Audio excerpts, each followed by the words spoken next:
Collectively আমরা যদি figure নেই, এত ছাত্র কখনো মারা যায়নি। এত ছাত্র মারা গেল, তাতে আমাদের কোনো রকম কোনো আমাদের ক্ষমতাদর্শী মহল কোনো রকম কোনো অনুদান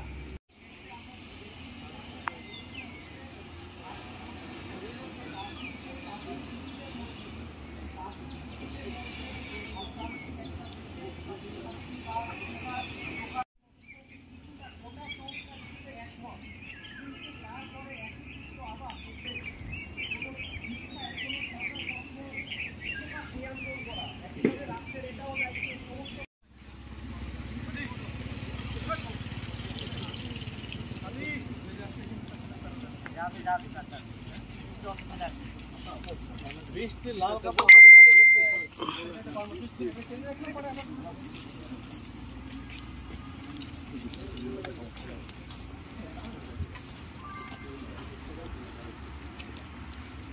শিক্ষক, তুমি বাসায় বসে আছো।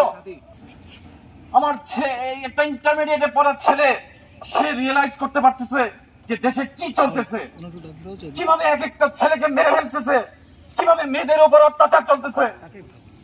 এটা মেনে নেওয়া যায় না। এই দেশের সরকার এটা কিভাবে এখনো মেনে নিয়ে বসে আছে, আমার মাথায় আসে না। আমি আমার মেয়েদেরকে আজকে আর ঠেকিয়ে রাখতে পারিনি। এরা কারা? এই 17, 18, 20 বছরের বাচ্চারা।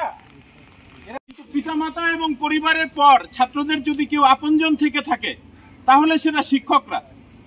কাজেই এই অল্প দিনে আমাদের যে বিপুল সংখ্যক ছাত্রের প্রাণহানি হলো, আমি সেই প্রাণহানিতে মর্মাহত, ক্ষুব্ধ এবং শোকাবহ।